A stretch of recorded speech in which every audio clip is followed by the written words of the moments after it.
Now let's look at the add method. We want to add the letter G at position 4. Recall that when we say we want to add an element at index 4 of a list, we mean that we want the thing we are adding to become the element at index 4. Right now, the element E is at index 4.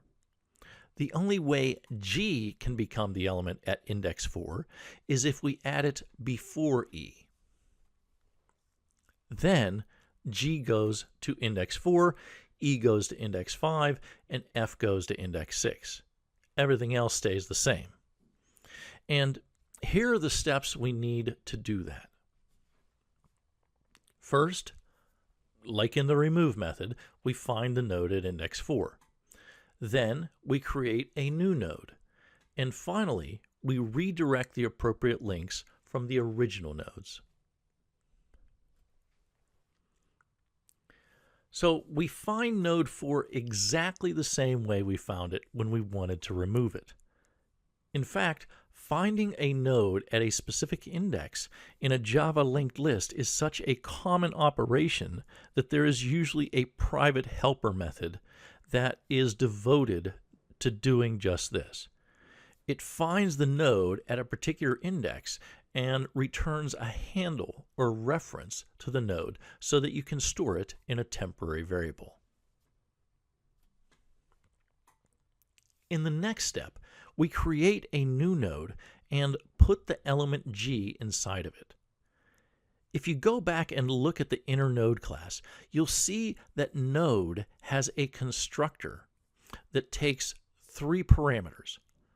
The first parameter is the element that the node will hold, which in this case is G. The second parameter is the next link, which in this case is the E node. And the third parameter is the previous link, which in this case is the D node. Now, suppose that we found node 4 and we have a reference to node 4 through a variable named temp. So temp references E node. Now, you don't have to pause the video for this, but if I give you 10 seconds, can you tell me what the programmer would write for the second and third arguments to the new node's constructor? Remember, the second argument is the next link, and the third argument is the previous link, and the variable temp points to the E node. 10 seconds starting from now.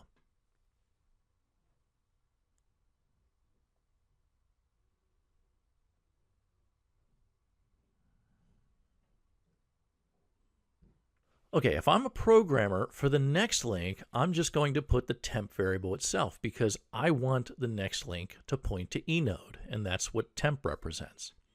And for the previous link, I'm going to put the variable temp.previous because temp.previous denotes the D node. For the final step, we have to redirect the D node next link and the E node previous link to the new G node. And here I am going to ask you to pause the video and ask you to figure out the 2 assignment statements that will accomplish this.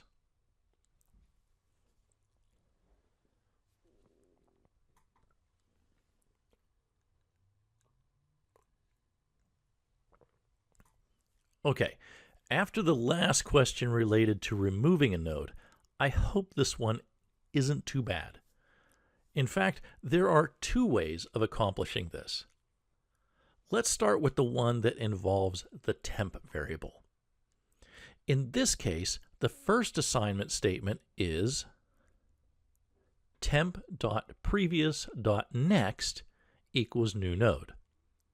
That's because temp.previous denotes the D node, and next is the link we want to redirect. And the second assignment statement is temp.previous equals new node, because temp is the E node and previous is the link we want to redirect.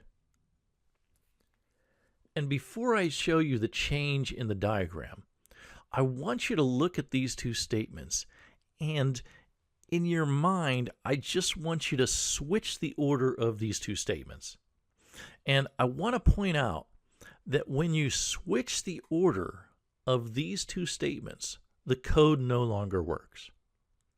Now, I'm not going to ask you to pause the video again, although you can if you want to. But I'm going to give you 10 seconds to look at this diagram and try to figure out why, if you switch the order of these two statements, why the code no longer works. 10 seconds starting from now.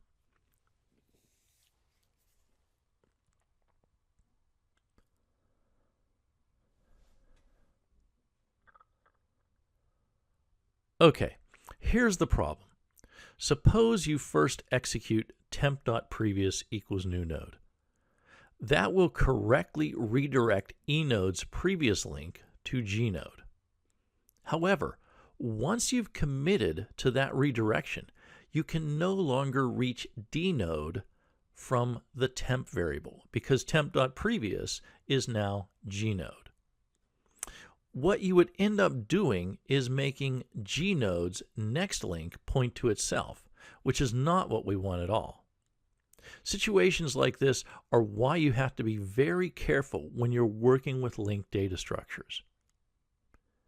Now, I said there were two ways of accomplishing this. One of those ways is written here, and it works fine as long as these two assignment statements remain in this order. The other way of accomplishing this does not rely on the temp variable at all.